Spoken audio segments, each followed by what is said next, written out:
ভিডিওর শুরুতেই যে ভাইয়াকে দেখলেন উনি হচ্ছে আমাদের কেরানীগঞ্জের অনেক জনপ্রিয় বড় একজন কন্টেন্ট ক্রিয়েটর। উনিও কিন্তু আমাদের পুরান ঢাকার চকবাজারে গিয়েছিল কিছু কেনাকাটা করার জন্য ওনার মিসেসকে সাথে নিয়ে। উনি আরও আক্ষেপ করে বলতেছে এখানে যাতে কোনো মেয়েদের সাথে নিয়ে আসা না হয়, তাহলে একেবারে ছেলেদের মাথা পাগল করে দিবে। আসলেই তো মাথা পাগল করারই তো জায়গা এখানে।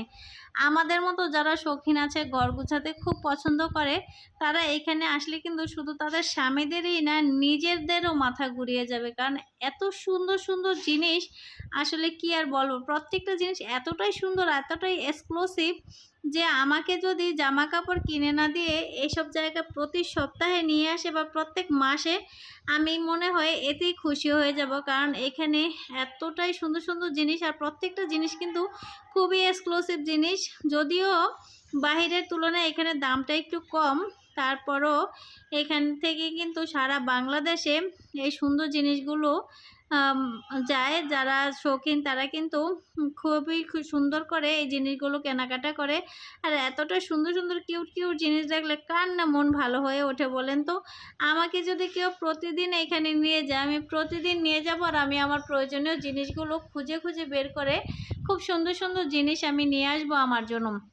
এই যে দেখেন এখানে কিন্তু ফলদানিটা বা চকলেটদানিটা খুবই সুন্দর, আমার কাছে কিন্তু খুবই ভালো লেগেছে। এখানে সুন্দর একটি মগ ছিল, আর এখানে কিন্তু এই যে শরবতের জারগুলো ছিল, এই জারগুলো কিন্তু আমাদের মহিলাদের জন্য খুবই প্রয়োজনীয়।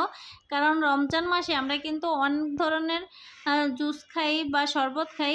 এই জুস বা শরবতগুলো যদি এক একটা ঝাড়ে রাখা হয়, তাহলে কিন্তু সবাই যেমন সুন্দর দেখতে লাগে, ঠিক তেমনি তৃপ্তি সহকারে কিন্তু রমজান মাসে আমরা সবাই এই জুস বা শরবত খেতে পারি।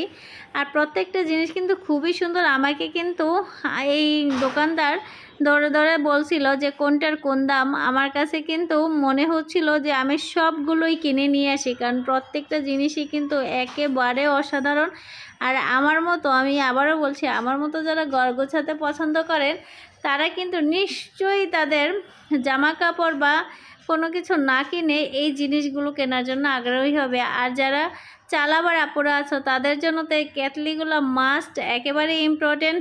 এগুলো কিন্তু একেবারে আগুনে দিয়ে চা বানানো যায়। আর এইখানের জারগুলো তো দেখে আমি একেবারে পাগল হয়ে যাচ্ছে। আসলে এত সুন্দর সুন্দর জার, যা বলার বাইরে। এই জারগুলোতে সব কিছু রাখা যায়, মশলা থেকে শুরু করে আচার। আচার রাখলে তো অনেক সুন্দর লাগে এই জারগুলোতে। আর বাদাম বলেন বা ড্রাই ফ্রুট যাই বলেন, প্রত্যেকটা জিনিস কিন্তু খুব সুন্দরভাবে, সুন্দর একেবারে শৌখিনতার সাথে রাখা যাবে। আর যারা কেক আপু আছে, অবশ্যই ভাইরাল কেক আপুরা, তারা কিন্তু এরকম কেক ট্রেগুলো নিতে পারো একেবারে ঢাকনা সহ। এখানে কিন্তু প্রত্যেকটা জিনিসই খুবই সুন্দর সুন্দর, খুবই সুন্দর সুন্দর। আমি এখান থেকে আমার জন্য কিছু জিনিসও নিয়েছিলাম। তো আমার ভিডিওটি ভালো লাগলে অবশ্যই